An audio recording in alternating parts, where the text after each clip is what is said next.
Yang saya hormati Kasubdit Bimbingan Akuntansi Instansi, Direktorat APK, beserta tim. Yang saya hormati tentunya adalah para Kepala Seksi Pembinaan Sistem Akuntansi Pemerintah Pusat dari seluruh Kanwil dan peserta penyuluhan Sistem Akuntansi Instansi tahun 2021. Assalamualaikum warahmatullahi wabarakatuh. Selamat sore dan salam sejahtera bagi kita semua. Pertama-tama, Bapak, Ibu, dan rekan-rekan, marilah kita panjatkan puji syukur kehadirat Tuhan Yang Maha Esa, karena atas perkenannya maka kita masih diberikan kesehatan, kita masih diberikan kesempatan untuk kita bisa duduk bersama di ruangan ini untuk mengikuti penyuluhan sistem akuntansi instansi tahun 2021 yang mengangkat tema peningkatan kualitas akuntabilitas pengelolaan keuangan negara tahun 2021. Bapak, Ibu, dan rekan-rekan semua, kami kemarin tidak mudah untuk mengambil keputusan apakah kegiatan ini akan dilakukan secara offline seperti ini atau secara online, ya.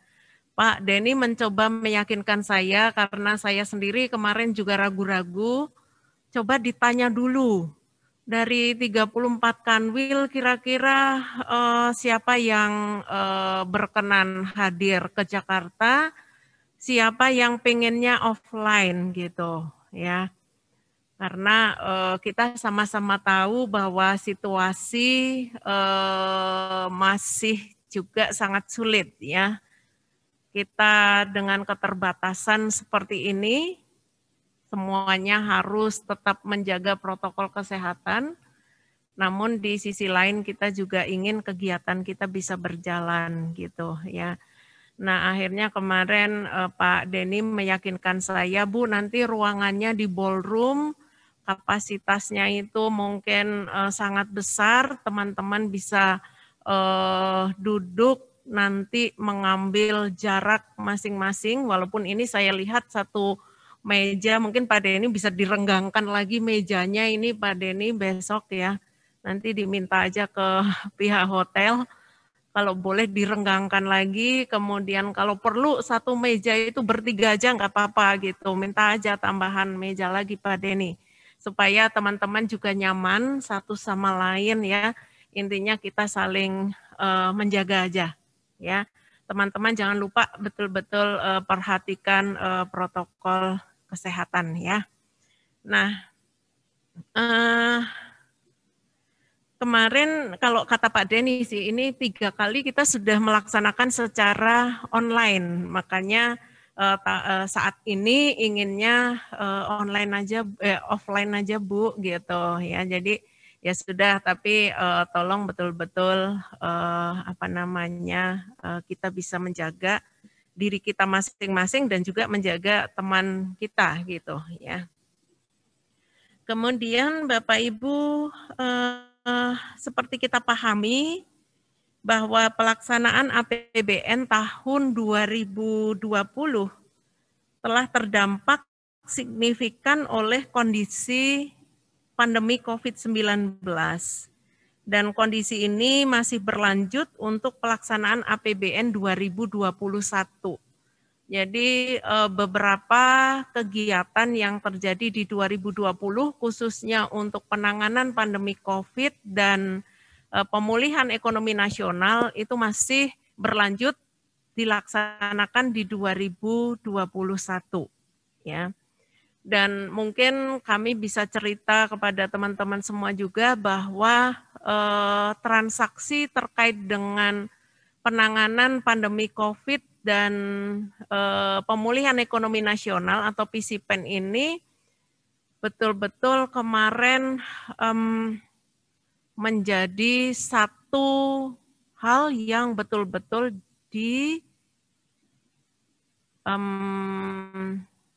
teliti oleh BPK. Artinya dalam pemeriksaannya itu BPK kalau boleh terkait dengan PCPEN itu, ini benar nggak sih pemerintah itu menganggarkannya, merencanakannya, kemudian melaksanakannya itu akuntabel atau tidak. Kemudian termasuk ketika mempertanggungjawabkannya benar atau enggak sih gitu. Itu luar biasa banget di 2020 kemarin gitu ya. Artinya ternyata transaksi pemerintah itu juga semakin kompleks ya, sehingga mungkin ada juga yang memang belum tersedia standar akuntansinya ya, sehingga itu jugalah yang kemarin menjadi kita harus meyakinkan BPK bahwa yang kita lakukan itu sudah benar ya. Itu sampai dengan detik-detik terakhir pemeriksaan ada aja yang dipertanyakan oleh BPK terkait dengan hal ini. Nah, ini yang menjadikan banyak pelajaran penting dari 2020 yang mungkin nanti oleh Pak Denny dan teman-teman ini bisa di-share kepada teman-teman semua.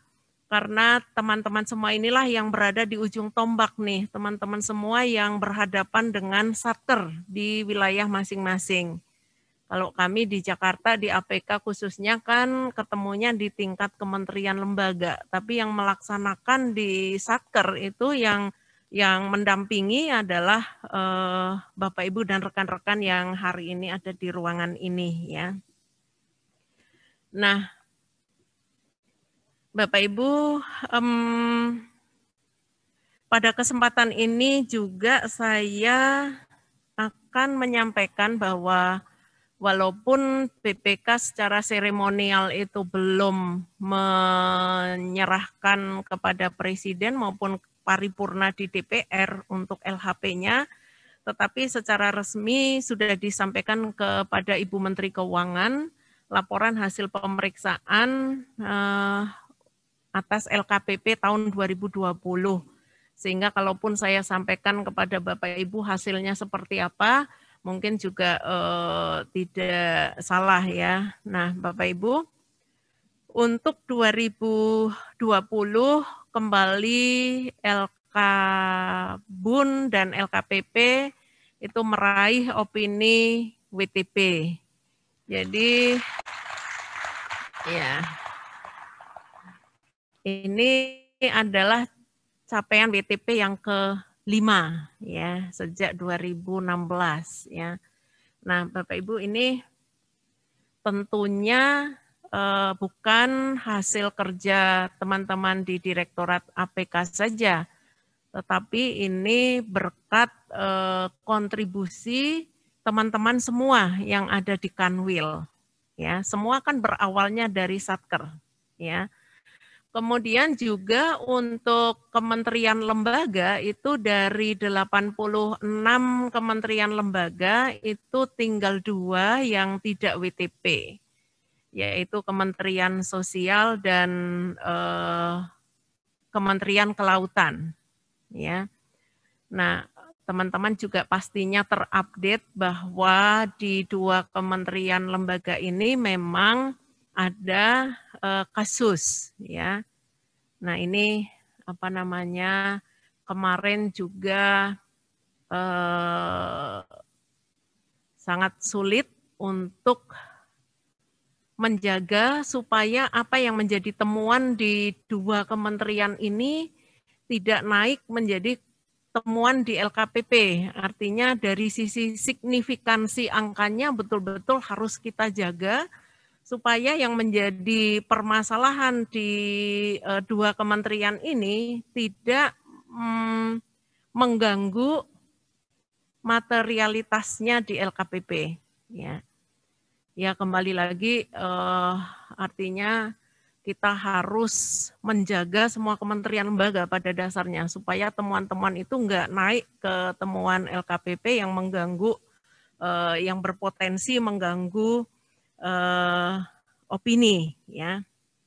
Nah, Bapak Ibu, untuk tahun lalu itu yang tidak WTP adalah 3 kementerian, yang 2 itu WDP, yaitu KPU dan BSSN, kemudian yang disclaimer itu adalah Bakamla. Nah, 3-tiganya itu di tahun ini sudah semuanya WTP. Ya, hanya tinggal hanya muncul 2 karena ada kasus hukum itu. Ya. Nah, kemarin di LKBA 15 itu juga sempat diangkat juga terkait dengan kasus hukum yang teman-teman juga pastinya tahu di DJP, walaupun pada akhirnya kita bisa meyakinkan bahwa itu sudah ditangani, kemudian nilainya kan juga kita belum bisa saat ini menghitung secara pasti berapa seperti itu, sehingga di-drop-lah dari temuan LKPP ya. Nah, Bapak Ibu, apa yang kita raih di tahun ini? Kembali lagi semuanya adalah berkat kerja keras teman-teman semua ya.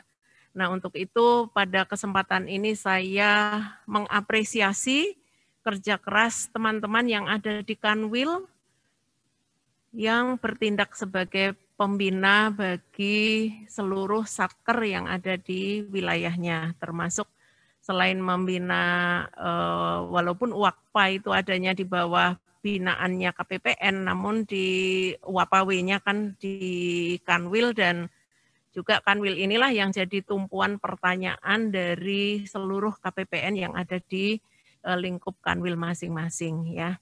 Nah, untuk itu Bapak Ibu, kami menganggap perlu untuk kita duduk bersama seperti ini. Harapan kami adalah teman-teman bisa terupdate dengan info-info baru tentunya. Kemudian juga mungkin teman-teman di lapangan itu menghadapi permasalahan yang justru kami mungkin nggak tahu gitu. Nah, ini boleh nanti didiskusikan di sini, disampaikan kepada kami, kemudian juga mana tahu teman-teman menjumpai mungkin regulasi yang kami buat itu mungkin tidak implementatif atau mungkin kurang pas dan sebagainya. Nah, ini adalah kesempatan yang baik untuk teman-teman bisa menyampaikan, karena kami sangat terbuka dengan masukan-masukan dari teman-teman ya, karena teman-teman yang melaksanakan sekali lagi di lapangan, teman-teman yang sangat paham ya itu. Kemudian Bapak Ibu, terkait penyusunan LKKL tahun 2020 itu secara umum masih menyisakan beberapa catatan yang menjadi temuan berulang. Nah, ini yang sampai sekarang kita belum bisa untuk mungkin kalau meminimalisir sudah, tetapi menghilangkan temuan berulang itu belum gitu. Nah, ini yang juga menjadi PR kita masih di 2021 ini. Apa saja sih temuan berulang itu? Yang pertama adalah permasalahan pengelolaan PNBP. Ya, baik PNBP yang belum atau terlambat disetor ke kas negara, kemudian pungutan yang belum maupun sudah ada dasar hukumnya, tapi digunakan langsung. Kemudian selain PNBP ada permasalahan terkait belanja. Ya.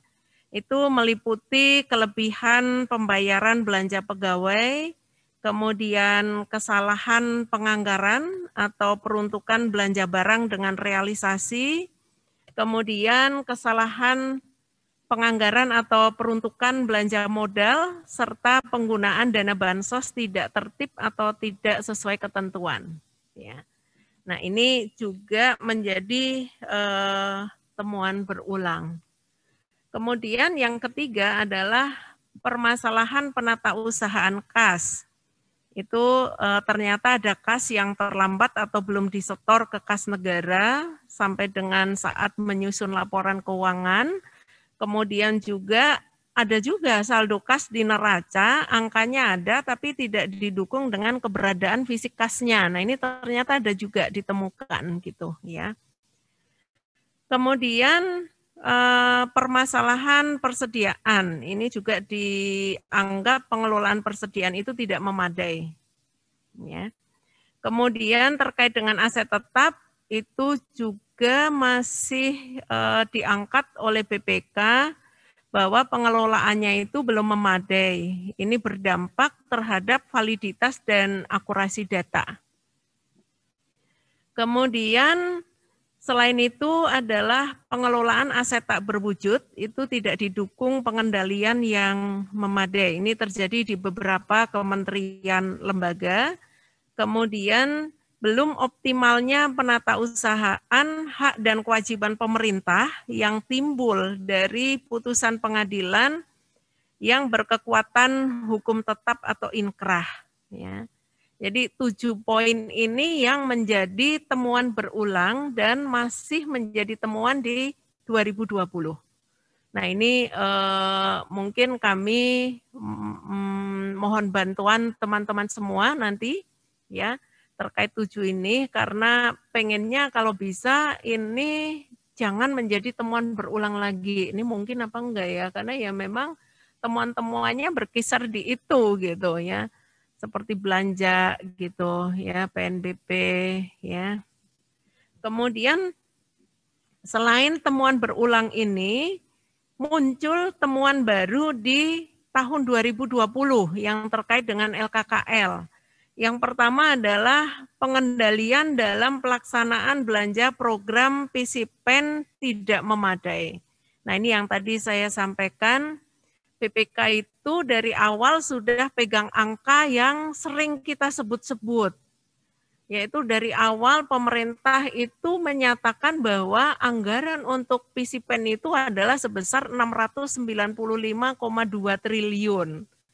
Itulah yang dipegang oleh BPK dari 695,2 triliun itu dialokasikannya di mana saja. Dipanya mana dicari, kemudian berapa yang direalisasikan, ya benar atau tidak. Nah ternyata kan dari 695,2 itu tidak semuanya memerlukan didipakan, ya ada yang tidak perlu dipa memang gitu. Nah ditanya lagi oleh BPK, nah yang tidak didipakan ini benar enggak segitu, ya. Nah ini juga terus dikejar oleh BPK. Kemudian BPK melihat lagi dari PCPEN tadi itu, apakah KL itu disiplin menggunakan akun untuk COVID. Itu juga dilihat oleh BPK ya. Kita di tahun 2020 memang ketika itu ya siapa yang menyangka bahwa musibah itu akan mengakibatkan termasuk di penganggaran dari kementerian lembaga ini menjadi harus diatur dengan cepat sedemikian rupa. Sehingga di tahun 2020 yang lalu di bulan April itu baru kita menerbitkan surat dan menyediakan kode akun untuk COVID. Sementara kementerian lembaga itu mungkin sudah membelanjakan di situ untuk menangani COVID. Ya, katakan di kementerian lembaga itu menyediakan apa ya namanya itu hand sanitizer, kemudian mungkin mengadakan swab test seperti itu. Yang terlanjur dibelanjakan tapi tidak menggunakan akun COVID ketika itu di 2020. Nah, waktu itu kan kita masih memberikan relaksasi, ya sudah deh kalau yang terlambat sudah terlanjur, ya udah nggak apa-apa gitu. Tapi nanti tolong ya diungkapkan secara memadai di catatan atas laporan keuangan seperti itu. Nah, kemarin sampai Pak Denny ini memanggil beberapa kali kementerian lembaga untuk mencocokkan datanya tadi ya.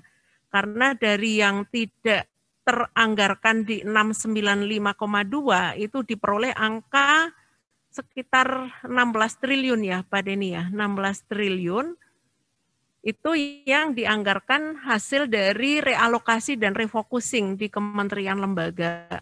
Nah, itu juga harus dicocokkan lagi satu persatu gitu ya. Sampai diundanglah kementerian lembaganya ini untuk one-on-one meeting, bawa data, cocokin. Itu juga sampai dengan terakhir masih juga dipertanyakan oleh BPK, intinya ini benar nggak angkanya segitu? Dari mana kok bisa bilang 16 triliun gitu ya. Nah ini menjadi pelajaran berharga bagi kita untuk 2021 karena transaksi itu kan masih berlanjut di 2021 ya. Jadi mungkin teman-teman nanti bisa melihat di satkernya masing-masing ya, seperti apa yang ada di sana, apakah mereka juga disiplin, kemudian laporan keuangannya juga mohon dilihat kembali nanti kalau memang di calegnya itu harus dijelaskan secara lengkap, memadai, mohon teman-teman nanti bisa mendampingi KL atau mendampingi satker di dalam menyusun karena terus terang kemarin yang kami bayangkan itu tidak seperti yang datang gitu. Artinya kami membayangkan kami tinggal mengkompilasi dari seluruh caleg yang ada dari KL.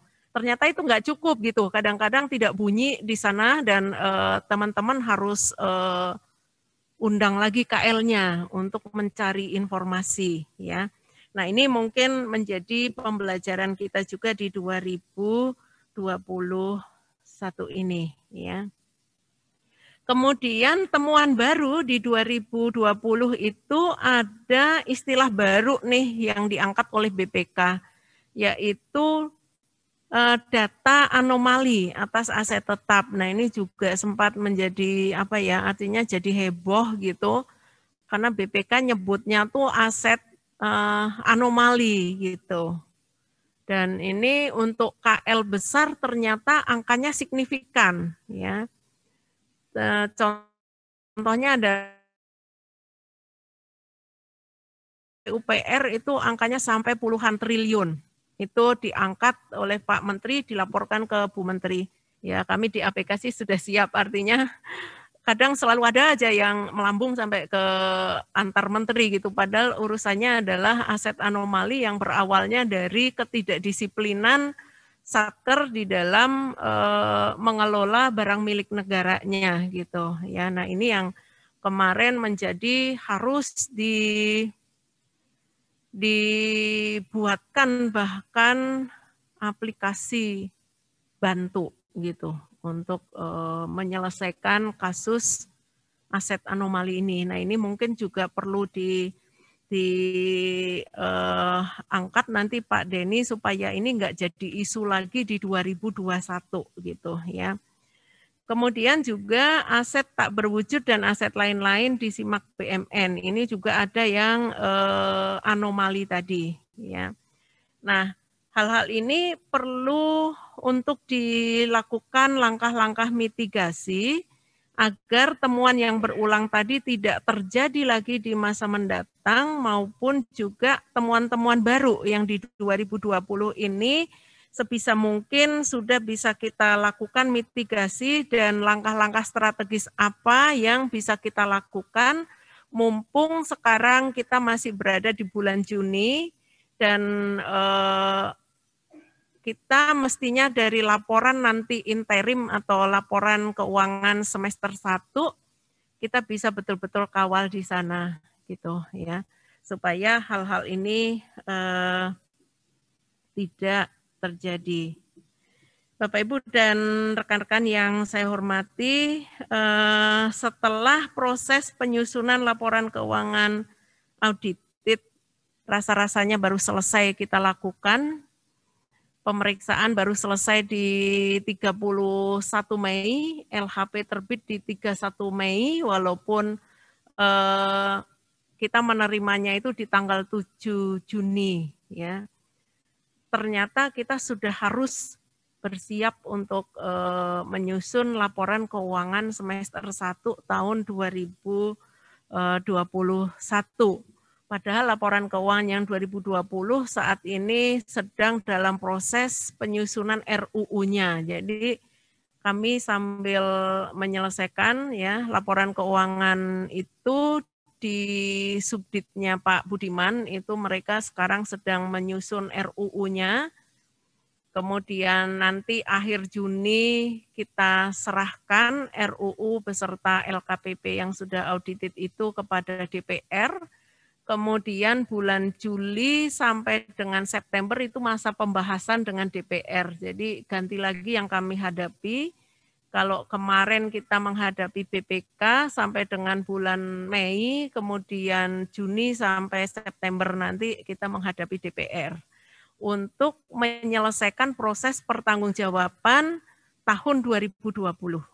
Sambil ini di subditnya Pak Denny harus mempersiapkan untuk menyusun laporan keuangan semester 1 tahun 2021. Nah, Bapak Ibu, ada hal baru juga yang akan kita lakukan di 2021 terkait dengan persediaan ya. Kalau yang lalu kita menggunakan metode harga perolehan terakhir atau HPT, nah ini 2021 kita akan menggunakan metode FIFO atau first in, first out ya. Nah, ini sesuai dengan standar akuntansi pemerintahan terkait dengan persediaan dan juga harapannya ini akan menjawab hal-hal yang menjadi kelemahan kemarin ketika kita menggunakan HPT. Ya, nah nanti silakan ini juga dibahas. Kemudian sekaligus juga kita harus mempersiapkan seluruh satker kita karena mulai 2022 nanti kita akan menggunakan aplikasi Sakti untuk seluruh KL, ya, untuk seluruh satker. Nah, untuk itu kami di Direktorat APK ini mestinya juga dengan teman-teman nanti kita fokus untuk mempersiapkan terkait dengan migrasi saldo ya ke aplikasi Sakti ini ya. Mestinya data yang akan kita migrasikan itu sudah data yang siap untuk dimigrasi. Tidak ada mengandung kesalahan-kesalahan di sana. Misalnya tadi masih ada aset anomali.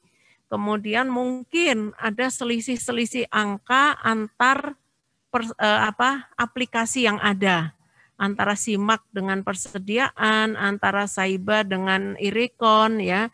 Nah itu mohon juga nanti harus bisa kita petakan supaya ketika kita lakukan migrasi yang diagendakan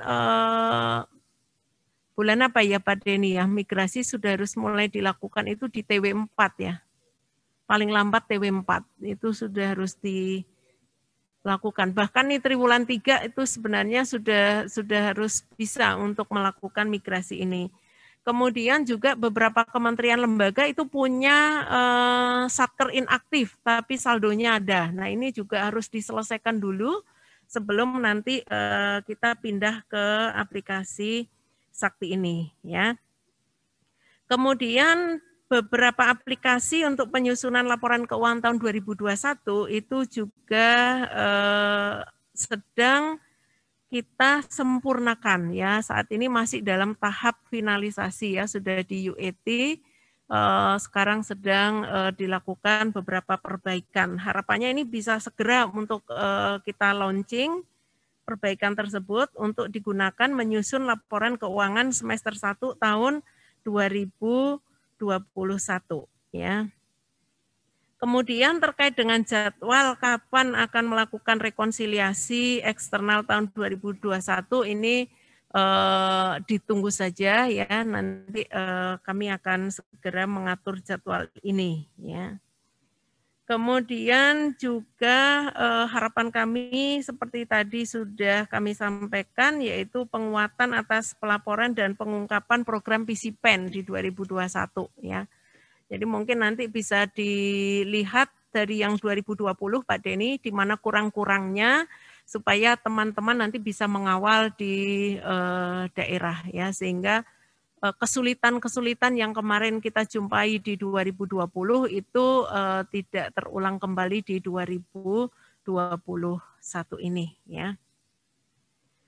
Bapak Ibu dan rekan-rekan semuanya yang saya hormati, dalam proses penyusunan laporan keuangan kita juga perlu untuk senantiasa menjaga komunikasi dan koordinasi secara berkelanjutan.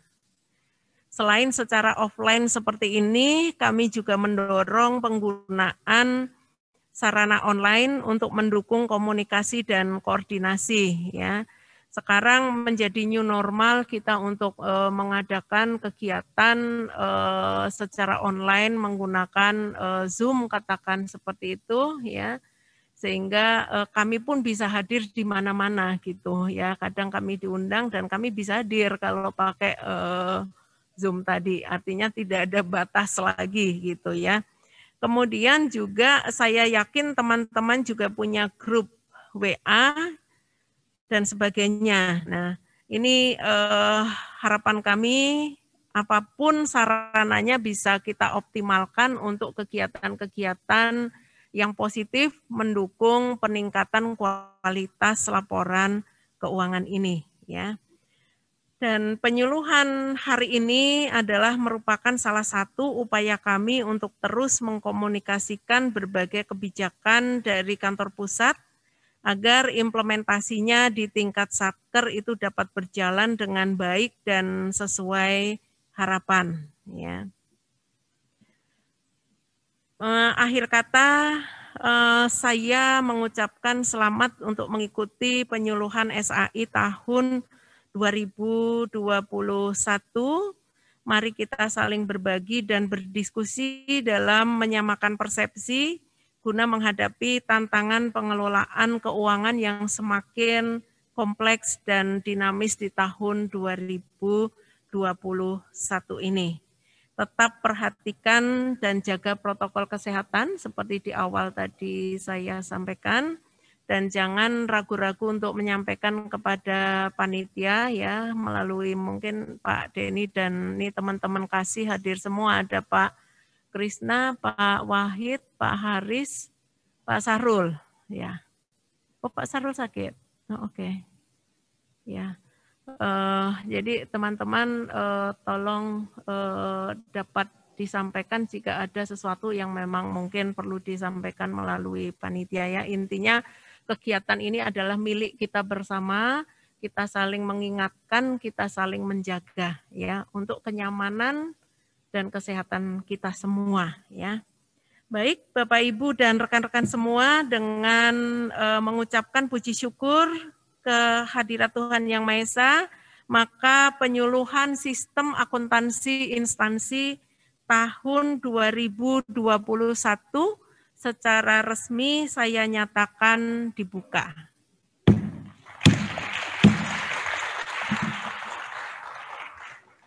Terima kasih Bapak Ibu semua. Saya tutup dengan wassalamualaikum warahmatullahi wabarakatuh.